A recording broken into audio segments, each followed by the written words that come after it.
Hey everyone, my name is Carolyn and today's monologue I'm going to be showing you how to scald breast milk. So to get us started, I have about 11 ounces worth of breast milk that I pumped while I was at work today. You're going to need a pot.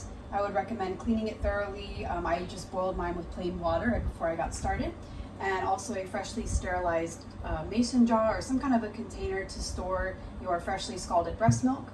And ideally a thermometer if you have one. This is the Yaku Mama waterproof thermometer, which I got on Amazon. So that's what I'm going to be using to test the temperature of my breast milk. So let's go ahead and get started. First, I'm going to turn the temperature of the stove up to about a medium high. I only have an electric stove, so it's a little slower than a gas stove, but it still works just as well. I'm going to go ahead and pour in my breast milk.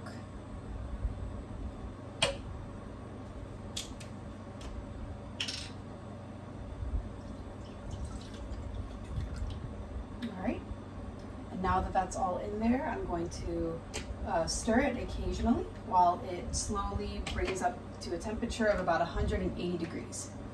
So while it is warming up, I guess I will share with you the benefits of scalding breast milk. For myself personally, I came to notice that my daughter would happily take fresh breast milk, either pumped the day of or while breastfeeding.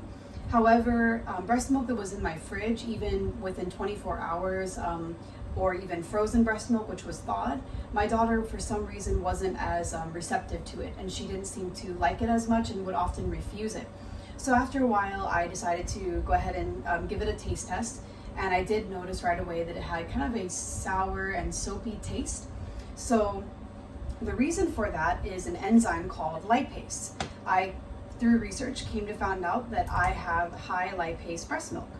Lipase is an enzyme which helps with the breakdown of fats, and as many of you probably know, breast milk is very high in fat, which is great for a growing and developing baby. The enzyme lipase helps with breaking down the fat when the baby is digesting the milk, and when the baby is receiving the milk directly from the breast to the mouth, or from freshly pumped breast milk out of a bottle, it really is great because it helps them break down and absorb the nutrients in the fat. However, with pumped breast milk that may be stored in your fridge for a day or longer, usually 3 to 4 days is the maximum that it's good in the fridge, or frozen breast milk, the lipase will begin the breakdown process of the fat prematurely, and that will cause the taste of the breast milk to be altered. And as I'm talking to you, I'm just slowly testing the temperature here, and I'll just pick up the pot here and stir it around. The milk is already getting to a pretty high temperature pretty quickly. It's already at about 114, 15, actually 18 degrees now, so I'm going to just keep stirring it. And as I was saying, so the lipase will help to break down the fat right away. And as that happens, it does alter the taste and also the smell of the breast milk. And for some babies, it may not affect them. They may not mind that change in taste. But for my baby in particular, she just would not drink it and didn't seem to like it quite as much. So in order to reduce that problem or to resolve that issue, what you can do is scald your breast milk. And the process of scalding your breast milk is basically just warming it up on a stove. You can also use a bottle warmer, which I do not have, so that's why I'm using the stove. And you're just going to bring your breast milk up to a temperature of about 180 degrees. And by doing so, it will cook off the lipase enzyme, and then it will help to preserve the taste of your breast milk and will help prolong the life in the fridge or frozen milk once it's thawed. So already my milk is at 150 degrees. I'm going to just keep stirring this. This is happening really quickly, so I'm going to reduce the heat a little bit.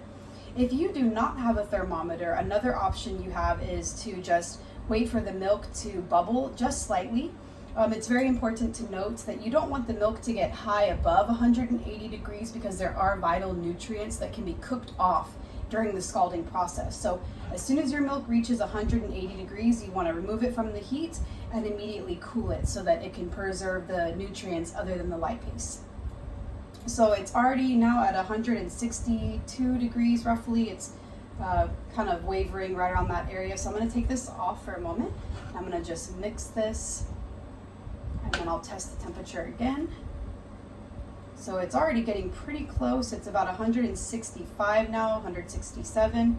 I'm going to reduce the heat a little bit more since it's getting pretty close to that 180 degree temperature.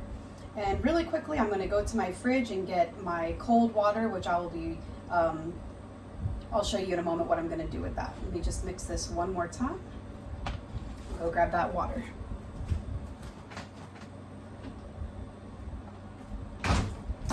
All right, so here I have a bowl full of cold water. I don't have any ice water, so I'm just improvising by using some cold water that I had in my fridge.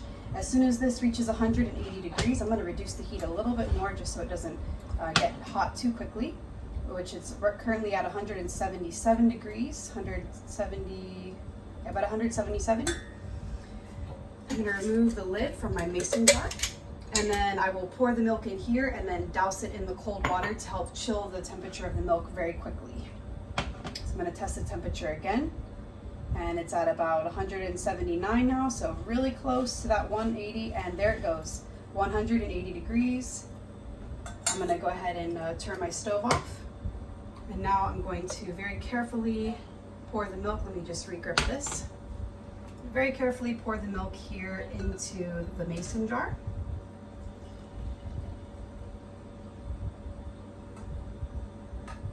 All right, and now I'm going to set it here in the cold water so that it can cool.